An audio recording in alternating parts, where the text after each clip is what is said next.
अस्सलाम वालेकुम नाज़रीन। इस एपिसोड के आगाज में हम देखते हैं कि उस्मान साहब अपने घर वालों के साथ बैठे होते हैं। मलून खातून उनसे कहती है, सरोहान सरदार की खातून बहुत मुंह फट है, फातिमा की इसके साथ बिल्कुल नहीं बनेगी। तो उस्मान साहब कहते हैं, खातून वो इसकी माँ से शादी थोड़ी कर रही है, बेटो आप क्या कहते हो। उरान कहता है, सरोहान के साथ कायम होने वाला रिश्ता हमारे सरदारों और हमारे कल को मजबूत करेगा। मलून खातून कहती है, लेकिन मैंने एंग्लो की खानजादा खातून को पसंद किया, हलीमा को वही संभाल सकते हैं। अलाउद्दीन कहता है, आदनियों दरमियान से अलग हो गया है, वाज़ेह है कि वो इस शादी के जरिए हमसे रिश्ता जोड़कर ताकत हासिल करना चाहते हैं। ये सुनकर उस्मान साहब कहते हैं, यानी आप इसे बेहतर समझते हैं। तो अब ये मामला इस वक्त लड़कियों पर मुनस्सिर है, बेगम वो इस बारे में क्या कहती हैं। तो उरान कहता है, नीलोफर और गुंजा उनसे बात करेंगी बाबा। मलून खातून कहती हैं, अगर हम लड़कियों पर रहे तो आप जानते हैं कि वो ऐसा नहीं चाहती, नीलोफर और गुंजा कान भरेंगी। ये सुनकर उस्मान साहब कहते हैं, शहंशाह सरदार ने भी खबर भेजी है, वो एक खैर के मामले में आएंगे। मलून खातून कहती हैं, सरदार उस्मान ये अब बताया जा रहा है। अलाउद्दीन कहता है, कहीं वो यगीद के लिए तो नहीं आ रहे। इतने में खवातीन वहाँ आ जाती हैं और वो भी इनके साथ बैठ जाती हैं। तो उस्मान साहब इनसे पूछते हैं, तुमने आने वाले रिश्ते को देखा, रवाज यही है, बाप पेश करता है, बेटी अपने दिल की बात कहती है, क्या तुम्हारी रजा है। हलीमा एकदम से कहती है, नहीं है बाबा। मालून खातून कहती है, हलीमा तुम तो अभी लड़के की शक्ल तक नहीं जानती, तुम ऐसे फौरन क्यों इनकार कर रही हो, मैंने तो खानजादा खातून को बहुत पसंद किया है। हलीमा कहती है, ना तो मेरा दिल है और ना ही रजा। उस्मान साहब फातिमा से पूछते हैं, तो फातिमा गहरी सोच में पड़ जाती है और इसके जवाब देने से पहले ही शहंशाह अपनी बेगम और बेटे के साथ इजाजत लेकर वहाँ दाखिल होता है। फिर कहता है, हम खैर के लिए आए हैं। तो उस्मान साहब कहते हैं, तशरीफ रखें, हम आप ही का इंतजार कर रहे थे। फातिमा बहुत गुस्से में यगीद को देखती है।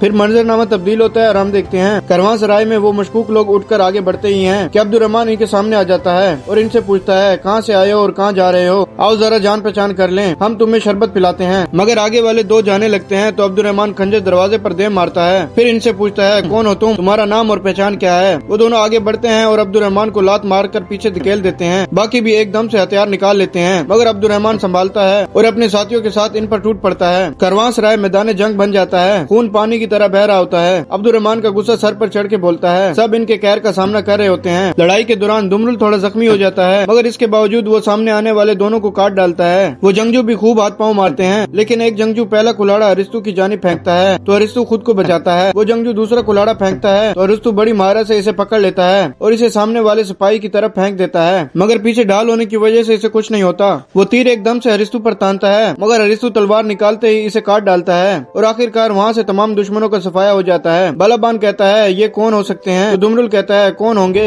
बस चंद मामूली लुटेरे। दुमरुल कहता है, मेरी तो भूख भी नहीं मिटी। अब्दुर्रहमान गुस्से से इन्हें खामोश करवाते हुए कहता है, चुप हो जाओ, कुछ गड़बड़ है। ये आदमी अपने हथियारों के साथ हमारे इलाके में घूम रहे थे, इन्होंने मौत की भी परवाह किए बगैर हम पर हमला किया, क्या तुम देख नहीं रहे, इन्होंने एक लफ्ज भी नहीं बोला, इनकी तलाशी लो। अरिस्तु एक निशान देखते हुए कहता है, इनकी गर्दन पर निशान है, ये क्या हो सकता है। वो देखते हैं कि सबकी गर्दनों पर मखसूस निशान होता है। अब्दुर्रहमान कहता है, इनका सगोत में क्या काम है, ये कोई अच्छी अलामत नहीं है, यकीनन इसके पीछे कोई बड़ी चीज निकलेगी, हर कोई होशियार रहेगा, हम इस वाकये की खबर उरान सरदार को देंगे। फिर हम देखते हैं कि फातिमा बहुत गुस्से में होती है और वो दूसरे खेमे से मशरूब लेकर आती है। हलीमा दरवाजे पर खड़ी ये सारा मंजर देख रही होती है। शरबत पेश करने के बाद फातिमा जाकर दूसरे खेमे से कान लगा लेती है और शहंशाह उस्मान साहब से कहते हैं, खैर का दरवाजा खटखटाने, दिल की मुराद पाने और इजाजत हो तो एक इमानत मांगने की नीयत से आया हूँ। अल्लाह के हुक्म और पैगम्बर सल्लल्लाहु अलैहि वसल्लम के कौल के मुताबिक अपने बेटे यगीद के लिए आपकी बेटी फातिमा खातून का हाथ मांगते हैं। ये सुनते ही फातिमा बहुत गमगीन हो जाती है तो हलीमा इससे कहती है, बाबा नहीं देंगे, वो पूछे बगैर हाँ नहीं करेंगे बाजी। इधर उस्मान साहब कहते हैं, शहंशाह साहब तुम मेरे लिए भाई से बढ़कर हो और ये यगीद भी मेरी औलाद जैसा है। ये सुनते ही फातिमा दूसरी जानिब मुड़कर फलादियुस के जानिब से दिया हुआ पुल निकाल लेती है और कहती है, ऐसा ना करें बाबा। इधर उस्मान साहब कहते हैं, लेकिन सुन्नत के मुताबिक पहले मुझे अपनी बेटी और इसके बाद अपने घर वालों से मशवरा करना होगा। फिर उरान से कहते हैं, उरान बताओ। तो उरान कहता है, यगीद मैदान जंग में अपनी बहादुरी और कबीले में अपने अच्छे अखलाक के लिए जाना जाता है, अगर ये हो जाए तो हमें बहुत खुशी होगी। अलाउद्दीन कहता है, यगीद का चाल चलन जाहिर करता है कि इसकी काबिलियत भी अपनी जगह है बाबा। उस्मान साहब फातिमा को आवाज देते हैं तो फातिमा अपने आंसू साफ करते हुए वहाँ पर आ जाती है और उस्मान साहब उससे कहते हैं, शहंशाह ने अपने बेटे यगीद के लिए तुम्हारा हाथ मांगा है, तुम क्या कहती हो, क्या तुम्हारी रजा है। फातिमा फूल वाली मुट्ठी बंद कर लेती है और बहुत ज्यादा परेशान होती है, बिल्कुल लाजवाब। और फिर इसी दौरान आयकुर्त इजाजत लेकर अंदर दाखिल होता है और कहता है, मेरे सरदार मैं जानता हूँ कि ये वक्त मुनासिब नहीं है, लेकिन शहंशाह का सफीर आया है, कोई अहम खबर है, वो कहता है फौरी मिलना है। ये सुनकर फातिमा सुकून का सांस लेती है और उरान कहता है, आने दो इसे। अगले लम्हे لمحے وہ ایلچی وہاں داخل ہوتا ہے اور کہتا ہے شہنشاہ اوران سردار سے ارمانڈس قلعے میں ملنا چاہتے ہیں۔ نیلوفر خاتون کے لیے بھی ان کی بہن ڈیفنی کی طرف سے سلام لایا ہوں، انہیں بھی مدعو کیا گیا ہے۔ یہ سن کر نیلوفر بہت خوش ہوتی ہے اور اوران کہتا ہے شہنشاہ کو میرے سلام کہنا، میں کل وہاں آؤں گا۔ یہ سنتے ہی ایلچی چلا جاتا ہے۔ عثمان صاحب فاطمہ کو پریشان دیکھ کر شہنشاہ سے کہتے ہیں میں اپنے گھر والوں سے مشورہ کر کے آپ کو جواب دوں گا۔ تو شہنشاہ کہتا ہے میرے سردار ضرور، ہم خیر کی خبر کے منتظر ہوں گے۔ اگلے منظر میں ہم دیکھتے ہیں ازنی کے تخت پر شہنشاہ بیٹھا ہوتا ہے اور گورنر سے کہتا ہے میں نے سنا کہ اوران نے بورسا کو ادویات کی مدد فراہم کی ہے۔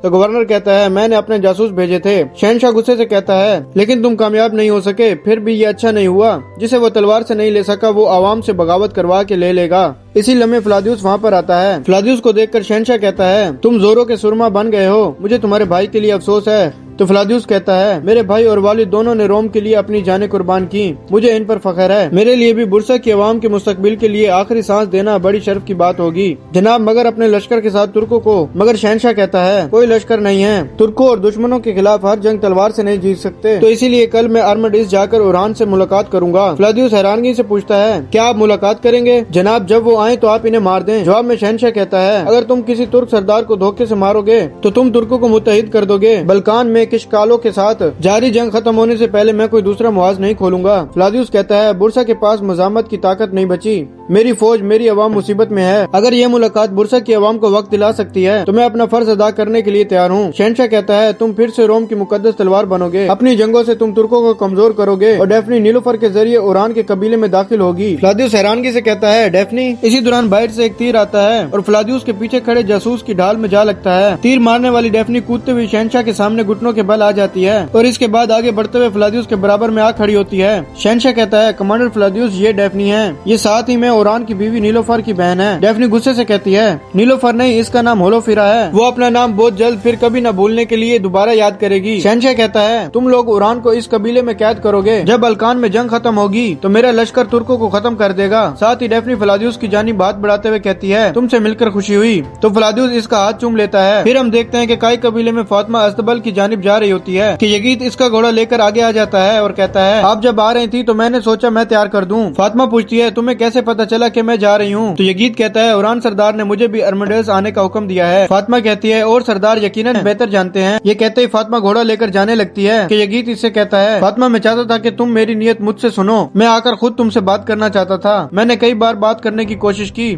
لیکن تم نے میری بات کبھی نہیں سنی۔ فاطمہ کہتی ہے اور تم نے صورتحال کو زبردستی مجھ پر مسلط کرنے کی کوشش کی۔ یگید کہتا ہے کہ کبھی ایسا ہو سکتا ہے؟ میری نیت صرف تمہارا دل جیتنا ہے۔ یہ سن کر فاطمہ کہتی ہے ہمیں دیر ہو رہی ہے یگید، یہ کہتے ہی وہ آگے بڑھ جاتی ہے اور یگید بہت پریشان ہو جاتا ہے۔ پھر ہم دیکھتے ہیں اوران بے نیلوفر کے ساتھ آگے بڑھ رہا ہوتا ہے۔ ان کے نکلنے سے پہلے ہی عبد الرحمن وہاں داخل ہوتا ہے اور اوران سے کہتا ہے ہمارے سگوت میں کچھ مشکوک آدمیوں سے سامنا ہوا ہے، ان کی گردنوں پر یہ نشان تھا، انہوں نے ہم پر حملہ کیا، ہم نے ان سب کو مار دیا۔ نشان دیکھنے کے بعد اوران کہتا ہے ہمارے نئے دشمن ہیں، سپاہیوں کو ہر جگہ بھیجو اور ہوشیار رہنا۔ یہ سنتے ہی عبد الرحمن چلا جاتا ہے۔ اوران بھی نیلوفر اور سپاہیوں کے ساتھ قبیلہ چھوڑ دیتا ہے۔ اور ناظرین اسی جگہ پر ایپیسوڈ ختم کرتے ہیں، ملتے ہیں بہت ہی جلد اگلی ایپیسوڈ کے ساتھ۔ ویڈیو کو لائک کر دیں اور جن دوستوں نے ابھی تک چینل سبسکرائب نہیں کیا وہ جلدی سے چینل سبسکرائب کر دیں اور بیل آئیکن یعنی گھنٹی والے نشان کو بھی پریس کر دیں تاکہ آنے والی اپڈیٹس آپ کو بآسانی مل سکیں۔ دعاؤں میں یاد رکھیے گا۔ اللہ حافظ۔